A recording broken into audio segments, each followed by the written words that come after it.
Hola, soy Janet Huerta, directora de Abogado Digital, y tengo el gusto de presentarles hoy nuestro nuevo podcast LegalX, Innovación en la Gestión Legal, el cual sintetiza nuestra visión sobre la gestión y operaciones legales, teniendo en consideración los tres pilares de la transformación digital: las personas, los procesos y las plataformas. Todo esto orientado hacia la experiencia del usuario. En este podcast retomamos la esencia de nuestros webinars y del foro digital de innovación legal que veníamos haciendo, y además integramos nuestra experiencia acompañando a los departamentos legales y despachos en sus procesos de transformación. Estaremos trayéndoles entrevistas de los actores más importantes del ámbito legal en toda Latinoamérica y ofreciendo una muestra de las nuevas visiones, la innovación y la tecnología que están haciendo que la práctica legal se modernice. En este episodio estaré platicando con Viviana Martínez, quien es gerente de operaciones legales en Bancolombia y una de las recién nombradas abogadas más influyentes en Latinoamérica por la revista Foro Jurídico. Viviana nos platica sobre su trayectoria como pionera en el área de operaciones legales, una de las primeras mujeres que ocupa este cargo estratégico en un departamento legal en Latinoamérica, y también nos comparte las estrategias que ha implementado para impulsar la transformación en el sector legal y también cómo ha implementado innovaciones prácticas dentro de Bancolombia. Exploramos temas claves como la importancia de generar indicadores en el departamento legal, pero no solo indicadores de hacer o de cómo se hace el trabajo legal, sino indicadores de cómo impacta el trabajo legal en el negocio. También nos habla de la gestión del conocimiento para mejorar la eficiencia en los servicios legales y la creación de productos de conocimiento que optimizan el trabajo de los abogados. Además, Viviana explica cómo un área de operaciones puede mejorar la experiencia del cliente y el desempeño de todo el departamento jurídico, y la gran necesidad de que cada vez más departamentos legales cuenten con un área destinada a las operaciones legales. Esta es una conversación inspiradora para quienes buscan llevar la gestión legal al siguiente nivel en Latinoamérica. Así que les doy la más cordial bienvenida a este episodio de LegalX Podcast. Bienvenidos, abogados digitales, a un episodio más de LegalX Podcast, Innovación en la Gestión Legal. Yo soy Janet Huerta, directora de Abogado Digital, y pues estoy súper feliz de poder estar aquí con una invitada estrella, que déjenles cuento que además de Viviana Martínez Carmelo, quien es gerente de operaciones legales de Bancolombia, y que además yo tuve la oportunidad de conocerla ahora en Colombia, en el Congreso Latinoamericano de Gerencias Legales, y pues además Viviana también forma parte de la primera edición que tenemos en Foro Jurídico, en la revista Foro Jurídico, de las abogadas más influyentes en Latinoamérica. Así que pues una gran mujer que está haciendo muchos cambios en la innovación legal en Latinoamérica. Bienvenida, Viviana. Janet, no, muchas gracias a ti por la invitación y también me encantó conocerte aquí en tu paso por Bogotá y bueno, aquí feliz de estar acompañándote en este podcast. Oigan, y pues déjenme, les comento un dato curioso, que a la hora que Viviana es directora de operaciones legales, y como les hemos dicho a través de varios podcasts y del mensaje que cargamos en Abogado Digital, es que parte para que se dé esta innovación legal es que tenemos que empezar a hacer puestos estratégicos que no únicamente se dediquen al expertise legal, sino que se dediquen a estas nuevas formas de operar, de gestionar el trabajo legal, de gestionar el conocimiento. Y pues Viviana es una de las pocas directoras de Legal Operations. Cada vez más las empresas están teniendo esta área y este puesto como algo oficial, pero bueno, en Bancolombia ya nos platicará que ya es pues parte del equipo de trabajo jurídico, es parte de la cultura, pero a mí me da curiosidad cómo de pronto cuando la invitamos a participar, te invitamos a esta iniciativa, me dijiste, pero yo no me dedico como a la abogacía, digamos, tradicional, ¿no? Y yo le dije, no, pero eres abogada y claro que queremos que las nuevas tendencias de gestión de operaciones legales sean parte, ¿no?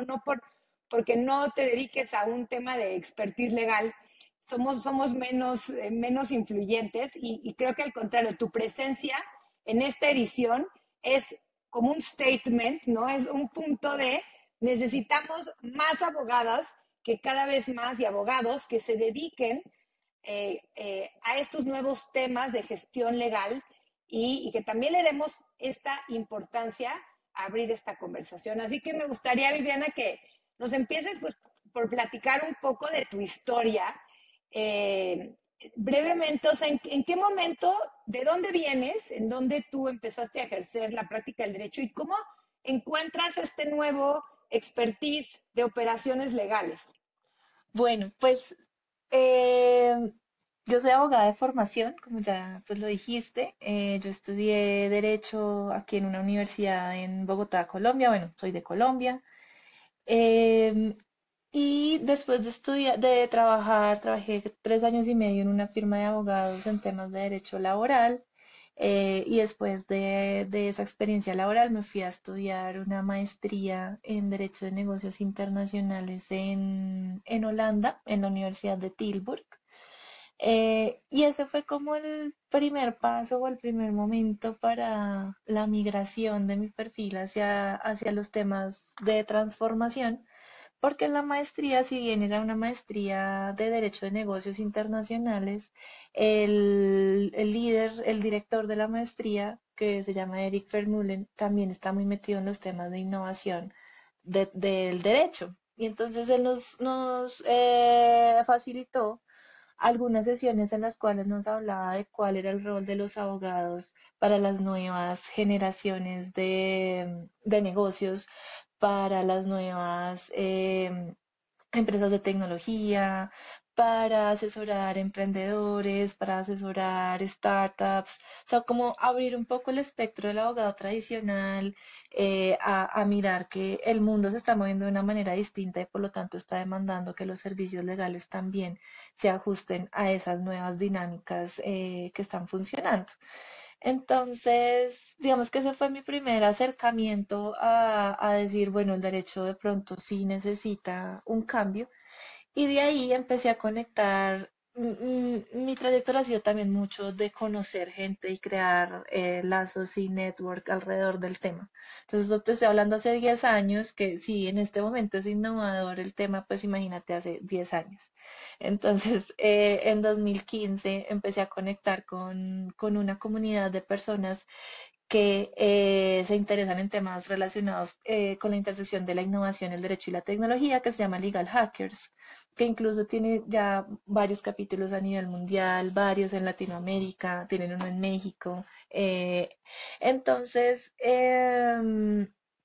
esta comunidad me abrió como la puerta a empezar a conocer aún más personas interesadas en este tipo de temáticas y en qué estaban trabajando. Entonces, habían abogados que sí seguían siendo abogados y querían como empezar a migrar, a asesorar estas nuevas tecnologías, pero también ya empieza a haber otra línea, pues como de este enfoque que es como tal el derecho como un servicio, ¿cierto? Y cómo yo tengo que transformar ese servicio en algo novedoso y en algo distinto para poderlo prestar de una manera más adecuada pues de acuerdo con los estándares que están ahorita actualmente para cualquier servicio en general. Digamos que empieza uno a ver que los servicios, el usuario se empieza a acostumbrar a recibir servicios centrados en el usuario y pues el derecho no puede ser la excepción a esa prestación de servicios centrados en el usuario.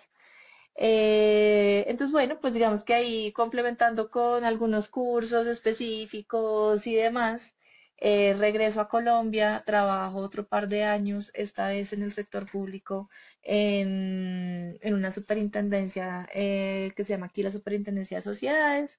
Ahí estoy en un área que ellos tienen como un juzgado donde hacíamos procesos judiciales para el sector corporativo. Y ya después de ese paso llega mi primer trabajo en temas no, ya pues más de innovación y no tan jurídicos, que es entrar a liderar el área de innovación. de una editorial slash proveedora de productos de tecnología para los servicios legales en Colombia que se llama Legis. Entonces ahí empecé, ya trabajé mis 2 primeros años totalmente enfocada en la producción de productos centrados en el usuario para los abogados. Y ahí pues ya claramente empecé a conectar muchos otros temas y a empezar a profundizar cuáles son las necesidades que tienen los abogados en los departamentos jurídicos, en las firmas, qué se les puede otorgar, cuáles son sus dolores, cómo podemos atacar esto con los productos que en su momento tenía la empresa que yo estaba trabajando. Y esto se transformó después en la oportunidad en la que estoy, en el cargo en el que estoy actualmente, que ya voy a cumplir en enero 4 años, que es entrar ya a un departamento jurídico a hacer innovación adentro de ese departamento jurídico. Entonces, aplicar como esos conceptos de transformación de los servicios ya para un equipo específico.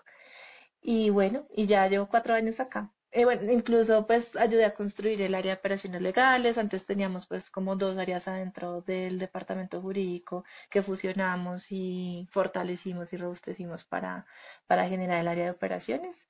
Y bueno, ¿qué te contaré entonces más adelante? Creo que vienen otras preguntas ya más alrededor de qué son operaciones legales. Sí, me encanta esto, Viviana, que dices, porque creo que el paso uno para este cambio de mindset es percibirnos como unos prestadores de servicios legales, ¿no?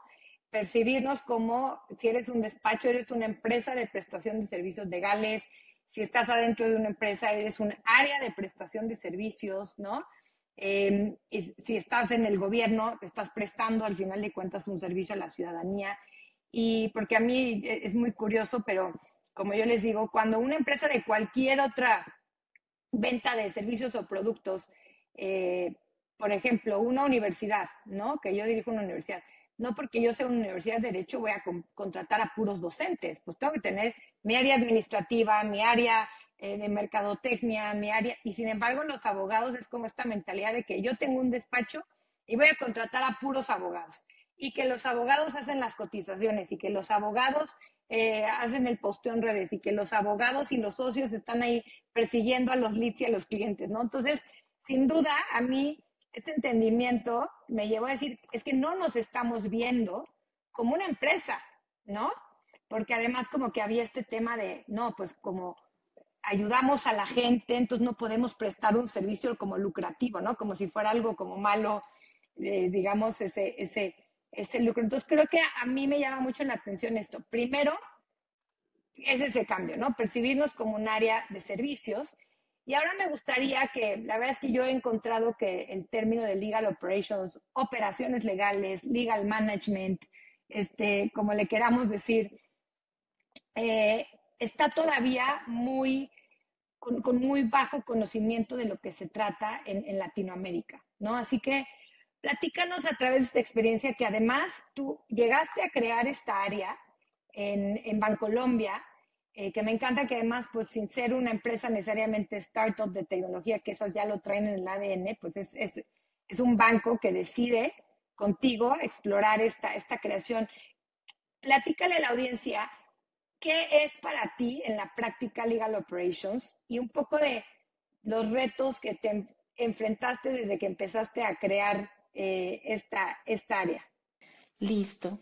Pues mira que aquí hay una premisa bien importante y es que operaciones legales no es solamente la parte de transformación y de innovación, que eso es como una aterrizada bien importante, porque acá, digamos que cuando uno empieza a oír estas tendencias de vamos a transformar el servicio legal, vamos a innovar, tal, entonces como que también uno se puede caer en el loop de todo es una sesión de co-creación, como lo bonito de la transformación, ¿cierto? O lo llamativo. Pero realmente la operación de un área, que en este caso es la jurídica, pero puede ser otra área, o sea, la operación de un área de una empresa tiene otros temas. Entonces, es poder liderar la operación de esa área. Entonces, eso que implica presupuesto, eso que implica gestión del talento, también implica temas de estrategia, temas de gestión del conocimiento. Y también, pues, sin dejar de lado todo el tema de implementación de herramientas, transformación de los modelos de entrega de servicio, mejoramiento de los procesos, pero digamos que es un conjunto bien amplio de capacidades que uno pone al servicio del área jurídica para que finalmente los abogados puedan concentrar sus esfuerzos en prestar los servicios legales, que es para lo que se les contrata, y la operación del área legal, que en ocasiones les consume capacidad a los abogados, la podamos atender con otro equipo, que incluso no son abogados, sino puedan tener una especialidad más potente para aportar de una mejor manera a la ejecución de esas tareas de operación. Entonces, em, pues como en esta evolución que ha tenido mi práctica y el área que yo lidero, precisamente lo que empezamos a hacer fue entender qué servicios son los que prestamos en el área jurídica y a quién. Porque si yo entiendo los servicios y cómo los presto y cómo me consumen y cómo los entrego, ya puedo empezar a revisar, bueno, ya teniendo claro ese mapa, voy a empezar a revisar qué puntos de ese proceso yo puedo optimizar o reasignándolo a otra persona que lo pueda hacer mejor y que no tenga que ser un abogado. Eso puede ser una solución básica o también ya implementando algún tipo de mejoramiento con tecnología, alguna automatización o algo así por el estilo. Y también algo que he trabajado pues como bastante en este rol es en la construcción de productos de conocimiento. Entonces, algo bien importante que me ha parecido de esta experiencia que estoy teniendo en Bancolombia es, bueno, la parte de operaciones que ya les comenté, que pues tiene como todo un tema de gestión, pero hay un punto en el cual esa gestión empieza a quedarse corta si uno no empieza a delegar la gestión del conocimiento legal en la organización y a entregar herramientas de conocimiento jurídico para que se tomen decisiones legalmente informadas afuera del área legal. Porque si pretendemos tener todo centralizado y que los abogados respondan absolutamente todo, pues primero no es eficiente y segundo es insostenible porque no tenemos la cantidad de abogados. Son 180 abogados para una empresa de 22 millones de 22.000 empleados y más unos cuantos millones de clientes. Entonces, sí también hay un trabajo importante desde mi área en la gestión del conocimiento y es en la construcción de productos de conocimiento jurídico. Y eso a qué hace referencia. Entonces, desde temas sencillos como hacer una infografía para que no me vuelvan a preguntar lo mismo que me están preguntando 10 veces y que se lo puedo entregar al área de negocio de una manera práctica y didáctica que lo pueda autogestionar, hasta llegar a evolucionarlo y sofisticarlo un poco más y poderlo entregar, por ejemplo, a través de un chatbot, o automatizar un contrato, o también automatizar la generación de una asesoría.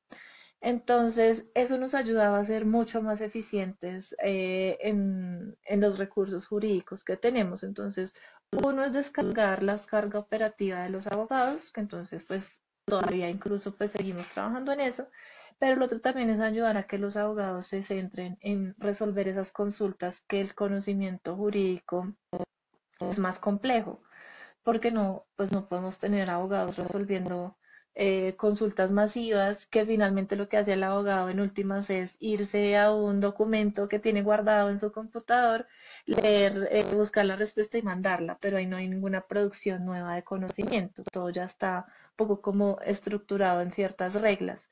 Entonces, para darles un ejemplo, Viviana, cuéntanos un ejemplo. Ándale, porque creo que también el tema de gestión del conocimiento es otro que tenemos que entender bien. Entonces, cuéntanos cómo lo han implementado exacto. ustedes. Entonces, para darles un ejemplo,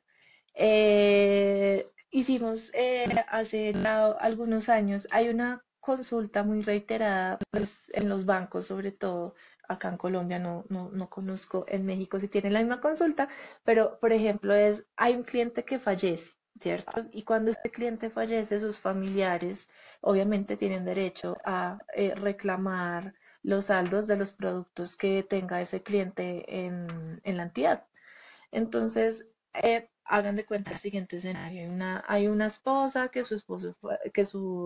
una mujer que su esposo falleció, va a la sucursal física del banco a preguntar, bueno, mi esposo acaba de fallecer, necesito que me digan cuál es la gestión que tengo que hacer para que me entreguen esa información. Y en el escenario que había hace 4 años, ¿qué le tocaba? ¿Qué respuesta recibía esta persona? Le decía al asesor que la atendía, vuelvan 2 días porque yo tengo que consultar al área jurídica si le puedo o no entregar esta información. Una persona en un contexto tan difícil personal en ese momento como es pues la pérdida de un ser querido, que además se tenga que desplazar a una sucursal física que ya genera una fricción y que además le digan que tiene que volver en 2 días porque no le tienen nada de información, pues imagínense la experiencia de ese cliente, pues más o menos saca los productos y cierra cualquier producto que tenga en la entidad. Entonces, ¿y qué hacía el abogado que resolvía esa consulta manualmente? Lo que les digo, consultaba un par de reglas que hay en la regulación colombiana que dice unos montos mínimos y máximos que tienen que tener los productos para poder entregarlos o no. Dependiendo del familiar que viene, se le piden o no unos documentos, pero todo ya está dado en unas reglas de un, dos, tres. O sea, de que yo puedo tener las condiciones súper claras y saber si entrego o no esa información. Entonces, y eran consultas que llegaban 300 consultas de estas al mes. Entonces, ¿qué hicimos? Hicimos primero esto no tiene nada de inteligencia artificial, pero nos resolvió la vida y la existencia a estos clientes y es un árbol de decisión hecho por el abogado. Entonces el abogado dijo, si es la esposa, siga estas preguntas, pídale estos documentos, mire si tiene estos montos de saldo en los productos y si todas estas condiciones se da, entréguele la información. Si no, los pasos a seguir son los siguientes. Y en algún punto, sí, dependiendo del cliente, se le dice esto tiene que pasar por el área jurídica, por la complejidad del cliente que está siendo atendido. Pero eso es una excepción, pues es la excepción a la regla. Y a través de esa pequeña automatización que puede sonar algo básico, no nos han llegado en los últimos 3 años más de 20.000 consultas alrededor de ese tema, que antes los abogados las resolvían a mano. Entonces, aquí hay dos aprendizajes importantes. Uno, cómo encontramos ese caso de uso. Porque muchas veces también nos podemos ver ante el dilema de, bueno, listo, yo quiero automatizar algo, pero ¿qué? ¿Cierto? Porque tiene que tener como este impacto, que valga la pena. Entonces, antes de llegar a esta decisión, nosotros lo que hicimos fue organizar el triage de por dónde nos llegan estas solicitudes más masivas.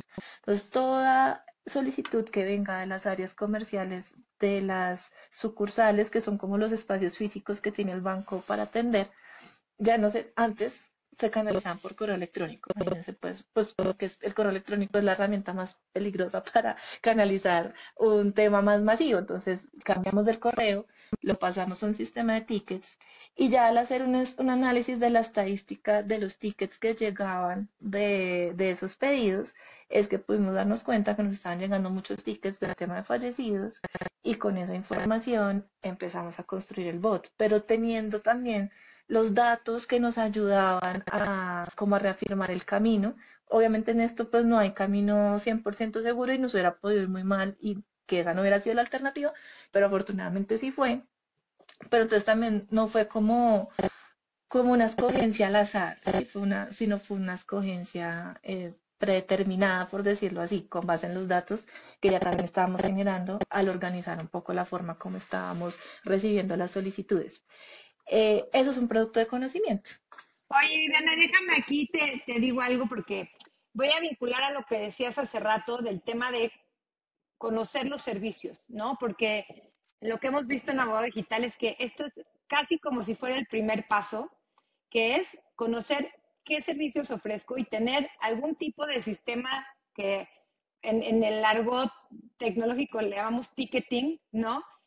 Pero que realmente esto que dices es esencial. Es decir, vemos que en los departamentos legales que no están organizados o que no tienen gestión, las solicitudes de servicios, o sea, de información al abogado, llegan por todos lados, ¿no? Llegan, como decías, por el correo, por el pasillo, que uno le dijo al otro que necesita un contrato, etcétera, ¿no? Entonces, creo que por lo que te escucho y por lo que hemos visto, es como si dijéramos que sé que no hay un primer paso receta para todos, pero sin duda creo que establecer qué es, o sea, un catálogo de servicios, ¿no? Que me gustaría preguntarte cómo catalogan ustedes, o sea, cómo sabes qué servicios brindas, porque nosotros hemos llegado a departamentos legales donde es un reto inclusive juntar a los abogados y que todos se pongan de acuerdo en cómo podemos catalogar y agrupar todos esos servicios que brindan para luego tener un sistema centralizado, ¿no? En donde las áreas del negocio puedan hacer esa solicitud y que tú sepas cuál es también, si se está solicitando una opinión, un documento, un contrato, ¿no?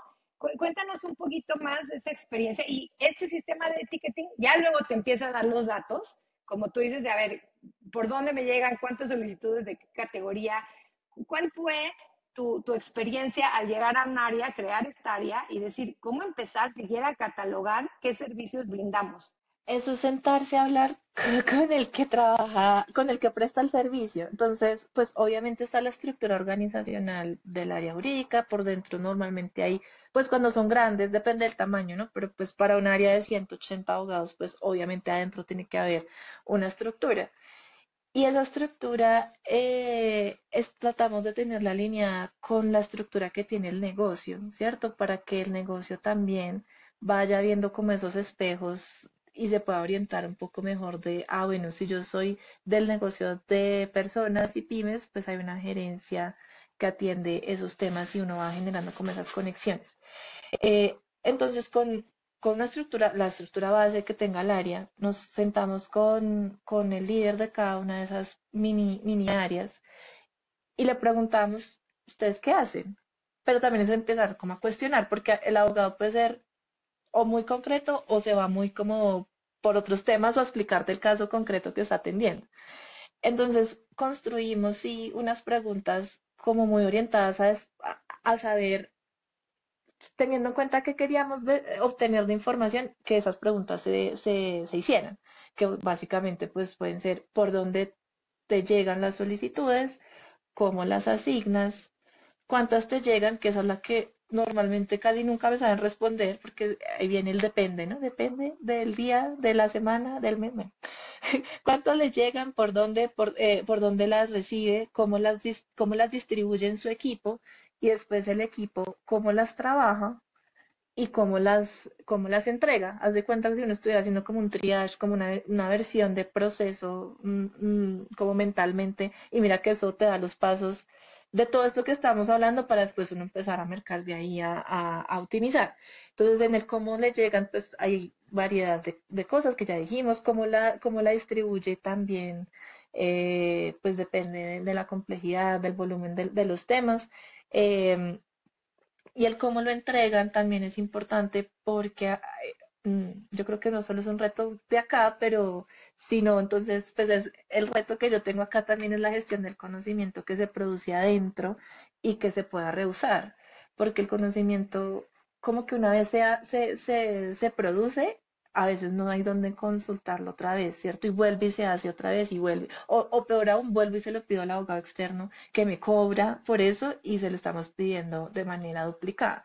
Entonces también está dentro de esta gestión del conocimiento el reto de generar un gestor de información donde todas las personas del área jurídica puedan entrar a consultar ese conocimiento y que empezamos a hacer un reuso adecuado de ese recurso, que si nos damos cuenta de eso, se traduce financieramente también en dinero, porque es office de abogados externos o el mismo recurso interno mal utilizado haciendo uso de las capacidades internas para resolver temas que ya estén resueltos.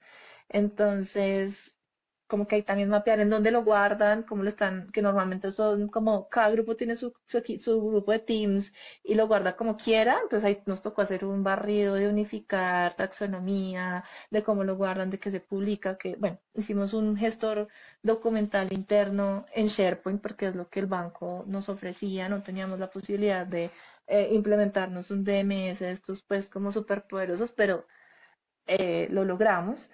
Y ya después, pues, cómo le llega esa información al usuario final. hay un tip, pues, como que si yo les puedo dar, y es también evitar personalizar como en una persona que atienda el servicio, me explico. Entonces, no es que Janet, como yo sé que Janet atiende a los clientes de personas, siempre lo va a escribir a Janet, sino que ni siquiera sepa si Janet es la que está respondiendo o es Viviana o es otra, porque finalmente la idea es que también se vaya despersonalizando un poco el tema para que podamos ser más transversales, tener como una atención más unificada y no que la persona pida de una vez el abogado que lo quiere que lo atienda. Pero todo eso se logra. Creo que ese es el gran reto, Viviana, lo acabas de dar en el punto de la gestión del conocimiento, que el conocimiento no dependa del cerebrito de la persona que está sentada en la silla, ¿no? O Exacto. sea, que esté en un sistema. Eso me parece increíble, sí. Sí, entonces, pues bueno, yo también soy pues como fan de toda esta como generación de productos de conocimiento. Y mira que ahí, si me permites hacer como una aclaración, esto hablamos ahorita del servicio, ¿cierto? Que primero tenemos que ver al derecho como un servicio cualquiera, o sea, nosotros prestamos servicios, entonces eso tiene que cumplir unos parámetros, yo tengo que saber cómo se presta un servicio, mirar a mi cliente, bueno. Pero además dentro del servicio yo puedo construir productos para poder ser más eficiente en la prestación de ese servicio. Entonces, si bien ya tengo mapeado cómo presto mi servicio, cómo lo mejoro y demás, puedo mejorarlo aún más porque el servicio finalmente es un uno a uno, ¿cierto? Yo necesito estar disponible pues, físicamente para poderlo atender, pero si yo me creo unos productos que me permitan atender esas necesidades con algo autogestionado, que sea 24/7, que no dependa de una persona, optimizo mi catálogo de posibilidades. Entonces también ya no solamente presto servicios, sino brindo productos de conocimiento para que la persona que tenga la duda, pues también pueda consumirlos y responder sus consultas de una manera más rápida. Viviana, ¿qué otros productos? Porque entiendo que este que nos diste el ejemplo de las consultas, de si alguien fallece, pues puede ser un ejemplo de esto. Pero platícanos qué otros como proyectos han logrado gestionar a través de esto. Tenemos varios formatos de contratos y de documentos automatizados, que ese fue otro frente grandecito que trabajamos. Entonces, lo mismo, como que contactan al área jurídica para un acuerdo de confidencialidad, por ejemplo. Y pues un acuerdo de confidencialidad lo requieren muchas áreas y para múltiples propósitos, pero finalmente se puede llegar pues como a generar una única plantilla que supla todas estas necesidades y poniéndole algunas condiciones adentro de la programación como para que vaya variando un poquito dependiendo de la solicitud. Entonces, primero lo que hicimos fue intervenir el documento con Legal Design, porque pues yo no voy a automatizar lo que esté pues como esté, porque pues finalmente volvemos al tema. Yo tengo que entregar un tema que además el usuario lo entienda, que no se me devuelva después con preguntas, porque si lo automatizo como está y le genera dudas, pues me voy a volver de nuevo con el retroceso de las consultas que salgan detrás del documento. Entonces primero hicimos una intervención del documento con Legal Design. Y ya teniendo ese documento dijimos, bueno, esto incluso así ya sirve porque mando la plantilla y la pueden llenar, pero ¿qué pasa si además yo la autogestiono para que el llenado sea automático haciendo el diligenciamiento de un form y así lleno los campos vacíos del documento y le mando ya al usuario el documento completo? E incluso hicimos variaciones del documento, como te decía, entonces tenemos la versión en inglés, la persona entra a un Forms y selecciona lo quiero en inglés, lo quiero en español, lo quiero unilateral, lo quiero bilateral, incluso por detrás le metemos el número de identificación del que va a firmar por si uno no se lo sabe para no enredarse a buscar cuál es el número de identificación del vicepresidente de la empresa, porque normalmente esos son datos que uno no tiene a la mano.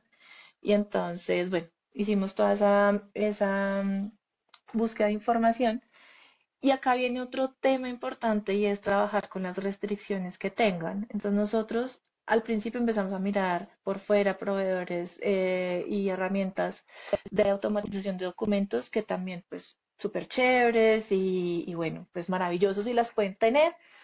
En el caso mío, pues no era posible implementar una herramienta nueva y empezamos a explorar la suite de Microsoft y de Office y Power Platform y todo su universo de temas que están súper chéveres para poder hacer esto. Porque si esto automatiza en general procesos, generación de un documento es un proceso, por ende lo puedo llegar a activar y con una ventaja y es para el usuario va a ser súper intuitivo y la curva de aprendizaje va a ser mínima porque ¿quién no sabe llenar un forms? Pues, o sea, creería que muy pocas personas dirían, no entendí". Entonces, es un forms, es una encuesta normal que por detrás activa SharePoint, Outlook, PDF, Word y al final lo que genera después de que llenas la encuesta es que te llega un correo electrónico con un archivo adjunto en PDF con el documento ya generado. Entonces, pues también aparte, pues logramos ganarle la batalla a la gestión del cambio, que ese puede ser otro episodio completo, la gestión del cambio cuando uno implementa algo nuevo, pero nos fue muy bien y pues digamos que ya tenemos varios formatos a través de esa opción. Entonces también la recursividad, adentro de la empresa hay muchas cosas, herramientas, lo que les decía de tickets también es la herramienta de tickets del banco general, esto de Automate también. Entonces miren en sus áreas de tecnología porque puede que estén desaprovechando cosas que ya estén adentro y que lo puedan ustedes también utilizar. Totalmente. Creo que esto es súper importante, Viviana, que a veces queremos ya empezar a comprar softwares o ya empezar ¿no? Y realmente empecemos por automatizar con lo que ya tenemos. Creo que ese es un súper mensaje. Y déjame, me encantan estos casos que nos das, porque creo que el gran reto es realmente dar a conocer los casos de uso y cómo se está gestionando, ¿no? Más allá ya eh, de los términos teóricos. Hay muchos temas que sé que nos puedes compartir, pero me gustaría pasar a uno y que nos cuentes tu experiencia con, eh, ok, ya nos dijiste un poco cómo empezamos, ¿no? Si somos un departamento legal que no tenemos absolutamente nada y vamos a empezar, pues nos dices que siéntate con cada una de las áreas y a preguntarle cómo trabajan, eh, cuáles pasos siguen, cómo entregan, ¿no? Empezar como a obtener esta información para empezar a entender qué servicios brindas, cuánto se tardan, etcétera. Y creo que un siguiente paso, pues es esta parte de, una vez que implementas una estrategia, ¿no? Si bien ponle tú que implementaron un ticketing, del ticketing te diste cuenta que aquí había de 10,000 solicitudes de esto. Y bueno, es bien importante de ahí, cuando empezamos a implementar, medir, ¿no? Porque creo que pues lo que no se puede medir, no se puede mejorar. Y otro de los grandes temas ahorita es los indicadores, ¿no? O sea, ¿cómo ahora mido el trabajo legal? Un trabajo que antes, como dices, se pensaba que era artesanal, que no se podía medir, que no tenía KPIs métricas. Tú tienes un concepto que me encantó, es como veamos las métricas de impacto más que las métricas del hacer. Cuéntanos de este concepto y algunos tips prácticos que nos puedes decir qué pueden medir las empresas o cómo medir la eficiencia de sus servicios. Pues mira que en esta evolución nosotros al principio empezamos solo a buscar el hacer, entonces yo necesitaba casos de uso para probar que la automatización funcionaba, que el legal design funcionaba y demás. Entonces el indicador era hacer, intervenir 10 documentos con X solución. Pero ya después de tener eso, empieza uno a cuestionarse, bueno, yo tengo todo esto ya intervenido, pero si se está usando o no se está usando. Entonces, pues temas que uno puede medir de impacto es el número de descargas que tengan, de usos que tengan estas herramientas o estos temas. También el tiempo que me tardo en atender las solicitudes cuando no es automatizado. Entonces, si uno sí tiene organizado la forma como le llegan, es más fácil tener una métrica y decir, bueno, me estoy demorando 2 días, un día, 4 días, ¿qué está pasando? Y a intervenir si hay alguna dificultad. También eso te ayuda a medir también la productividad del equipo, qué tan productivo estamos siendo, si estamos atendiendo las solicitudes en los ANS que tenemos establecidos, en los tiempos de servicio que tenemos establecidos o no. Entonces, ese por un lado, como la misión de impacto de los temas de transformación de la operación. Pero adicional, y este sí es incluso, todavía es un reto actual y ahorita estoy haciendo planeación estratégica para el otro año y ando acá pues como con ese mensaje al interior y es del trabajo jurídico neto. O sea, pues uno es medir la transformación, lo que ya te dije, pero el otro es de lo que los abogados ya trabajan, del aporte legal que ellos hacen, ¿cierto? ¿Cómo pasamos a medir simplemente que yo entregué el concepto para habilitar tal negocio y me quedé, pues como que mi compromiso no sea simplemente entregar el concepto, sino también pues cuál es el impacto de ese concepto, de esa habilitación o de ese tema que yo estoy asesorando? Y es difícil y lo que te digo, está incluso ahorita en curva de aprendizaje de mi parte porque es difícil no comprometerse. Por ejemplo, bueno, yo habilité el marco jurídico para esto y ahora me voy a comprometer a sacar tantos negocios. Pues no, porque los negocios no dependen del abogado. Entonces, pero sí, como a través de lo que yo trabajo, por ejemplo, mejoró la recuperación de cartera o habilito algún tipo de gestión regulatoria para que algo suceda. O sea, la conclusión acá es cómo retamos a ver lo que estamos haciendo más allá de la obligación de entregar la asesoría legal que nos pidan, ¿cierto? Entonces, eso cómo impacta en el NPS de toda la organización, en los temas de eficiencia y productividad, en la eficiencia financiera, no sé, como que empezar a ver las conexiones que tengamos.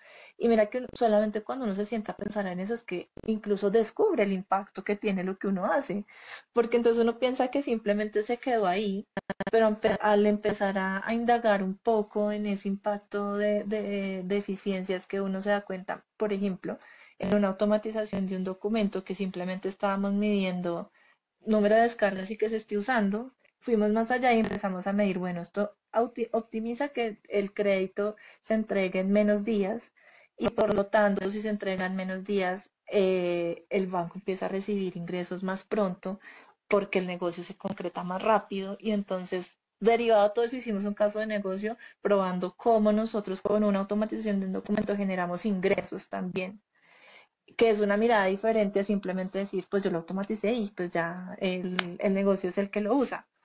Entonces, sí, también como que uno, Oye, y me encanta esto que dices, que es como diferencia entre una métrica es la de mi actividad dentro del jurídico y cómo impacta y cómo lo mido, pero esta métrica de cómo modificas el negocio, porque tú lo decías en el primer ejemplo que diste del señor que llega a querer pedir que le den el dinero de alguien que se murió. Y decías, ¿cómo eso puede inclusive hasta llegar a una cancelación de un servicio o lo que sea, porque la persona dice, pues no, está pésimo el servicio, ¿no? Que creo que es complejo y retador como llegar a esos indicadores o experiencias de negocio, vincularlas hasta un punto de que un contrato, una entrega de una información jurídica influye hasta en que un cliente se quede o cancele su cuenta, ¿no? Creo que me encanta porque al final es realmente vernos como habilitadores del negocio y cómo voy más allá nada más de, yo estoy haciendo mi trabajo legal, entregué un contrato en 10 días, pues sí, pero ¿cuál es el impacto más allá de que tú en vez de tardarte 30 días en entregar un contrato, hoy te tardes 10 días y además la gente lo entienda y entonces se firma antes y entonces eso genera más ingreso? Creo que es sin duda llevarlo como al siguiente nivel completamente. y también así también uno le cambia la forma en que el que lo recibe lo ve, porque yo le puedo tener esa conversación con esa persona que le genere la eficiencia de que su contrato se firme antes, pero al aterrizarle todo lo que ganó, es chévere como, es interesante ver cómo si les cambia el chip de cómo lo perciben a uno y el trabajo que uno hace.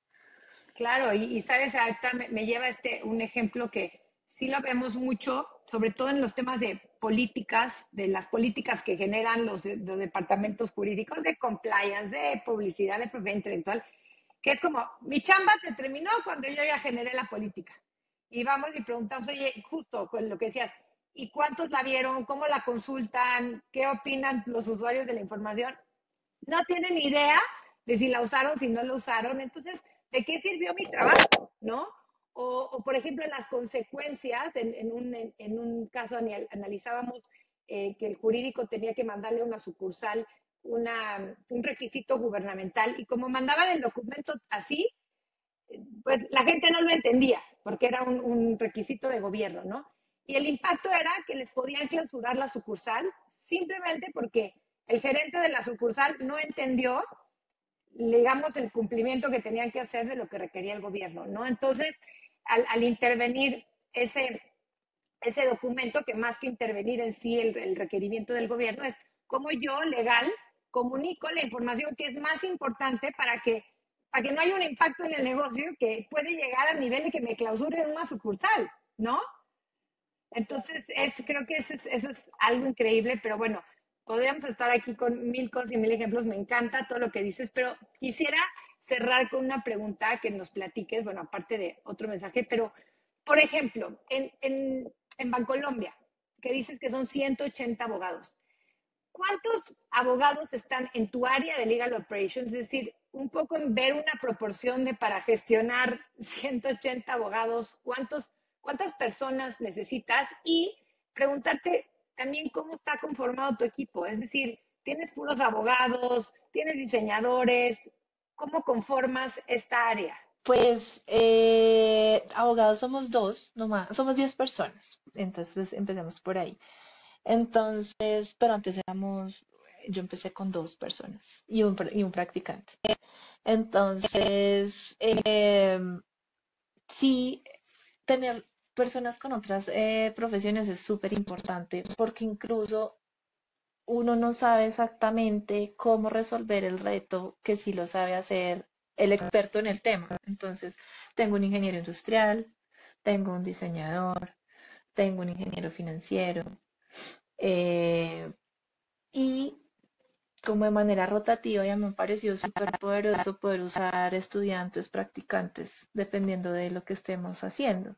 Entonces, unos semestres tengo otro diseñador, pero por ejemplo, si el tema de diseño ya va mejor, entonces le pongo otro ingeniero industrial para que trabaje automatizaciones. Y también como que traer ese perfil que sea que quiera curiosear, que quiera empezar como a explorar, a traer nuevas cosas, pues refresca el equipo. Entonces, como que la mezcla entre las personas fijas y los pasantes, pues nos ha funcionado súper bien. Y además, o sea, digamos que internamente están estas 10 personas, pero nosotros impactamos capacidad de la organización para los proyectos que necesitemos y pues ahí pues depende de lo que nos asignen, pero entonces también, por ejemplo, en ciertos proyectos ya más complejos necesito un diseñador de procesos, porque por más que nosotros hacemos un levantamiento inicial de cómo está la situación del proceso, ya pues digamos hay ciertos procesos que requieren pues una técnica más experta para poder hacerlo de una manera más concreta. Entonces también tenemos unas capacidades de diseño y arquitectura de procesos y unos desarrolladores porque a veces también tenemos proyectos con desarrollos a la medida que nos hacen, pues, para solucionar algún tipo de temática.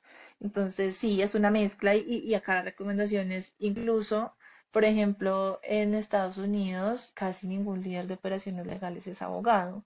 En Latinoamérica sí va viendo uno que vamos teniendo abogados, pero mira que no son abogados que finalmente empiezan a formarse con otros temas necesarios para liderar estos temas de operaciones.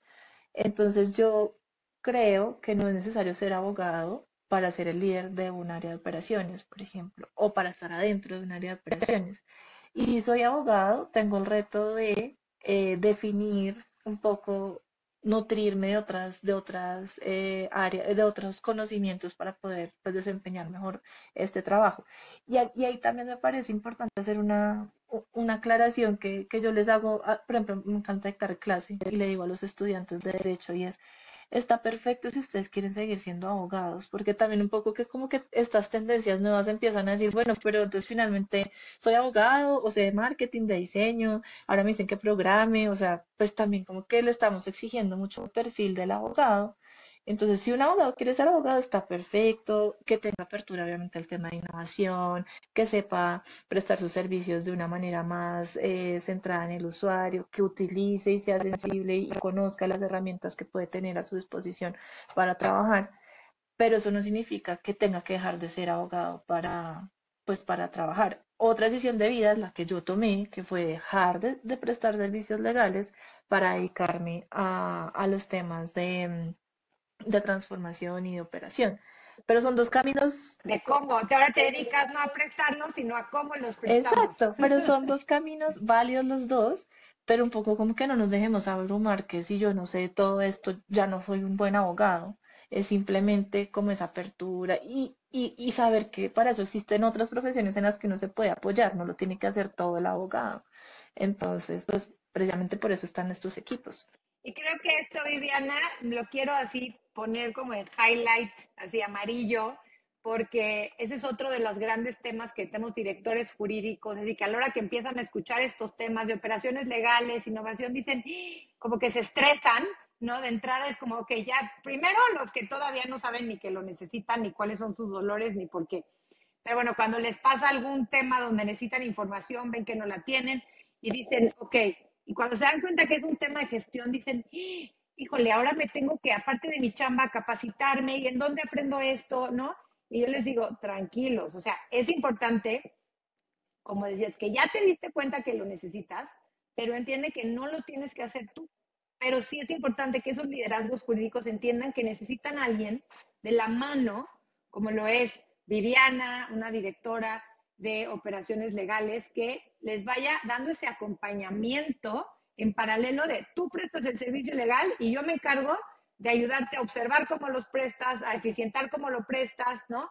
Y son caminos paralelos. Así que creo que esto es un súper mensaje para todos los abogados digitales y también para los que ya de pronto no conectan tanto con prestar servicios legales, la expertise legal, y hay toda una nueva gama de que si te gusta la administración, te gusta la programación, te gusta el diseño, te gustan los procesos, te gusta hasta la psicología, ¿no? Porque como decías, es la gestión también del talento, así que se abre como toda una nueva, se fusionan áreas del conocimiento que también nos permiten a los que sí son abogados, pues explorar hasta otro tipo de habilidades. Así que, pues me encantan estos mensajes, Viviana, y ya nada más para cerrar, algún mensaje que nos quieras dejar para aquellos que todavía no o están dudosos de, híjole, pues ya entendí, pero ¿cómo empiezo?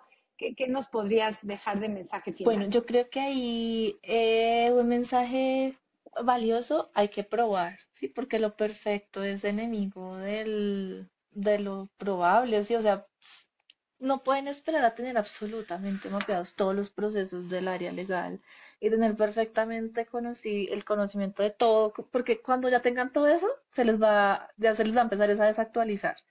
Entonces, probar y priorizar, ¿cierto? O sea, pues uno de todas maneras desde la intuición sabe qué partecita del área legal es la que está como más así en incendio. Entonces, como que empezar a enfocar los esfuerzos, porque si uno trata pues como de todo un poquito, pero no prueba, pero entonces se queda como en la conceptualización y no en la práctica, ahí pues puede quedarse mucho tiempo. Entonces, tener ganancias tempranas, tener definido las prioridades, y empezar a probar y aprender también a que no todo funciona bien en todos los momentos, porque pues esas frustraciones también pueden llevar a que entonces digamos, no, pues ya no hacemos más transformación porque esto no funcionó y lo seguimos haciendo como está.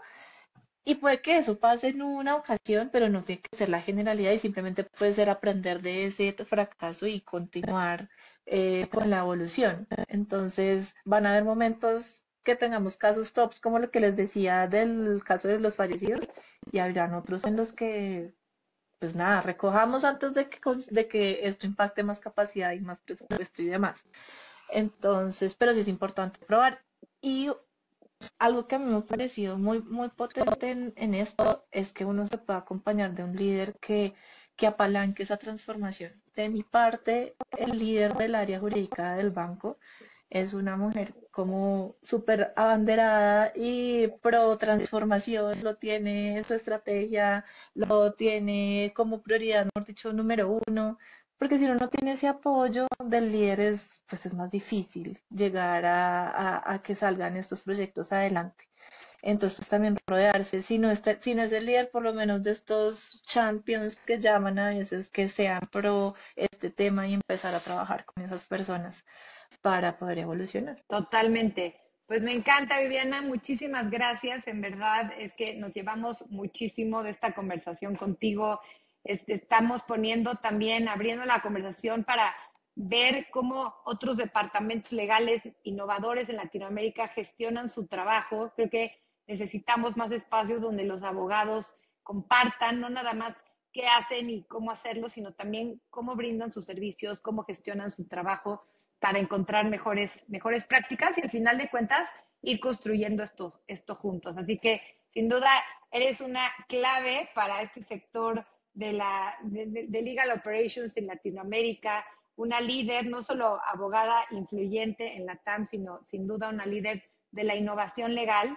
Y la verdad es un gusto y un honor poderte tener aquí en LegalX y pues seguramente podremos continuar esta conversación. Así que muchas gracias, Viviana, por tu tiempo. No, Janina, a ti por la invitación y a ustedes por escuchar. Y si esto resonó en ustedes y quieren seguir trabajando en el tema, por LinkedIn me pueden encontrar y cualquier tema que quieran que trabajemos, que profundicemos, siempre abierta pues también a así sea una respuesta rápida de poder apoyar a la comunidad. Soy súper creyente que la comunidad trae muchísima potencia en muchas cosas, entonces siempre he estado como muy abierta a generar espacios como este donde uno pueda conectar. Muchísimas gracias y gracias a todos por sintonizar un episodio más de LegalX, este podcast de abogado digital donde traemos pues las mayores entrevistas de lo que está sucediendo en la gestión y en la innovación legal en Latinoamérica. Hasta luego. Gracias por acompañarnos en este episodio de LegalX, un podcast de abogado digital. Si te gustó nuestro contenido, comparte este episodio en tus redes sociales y déjanos un review o comentario en Spotify y YouTube.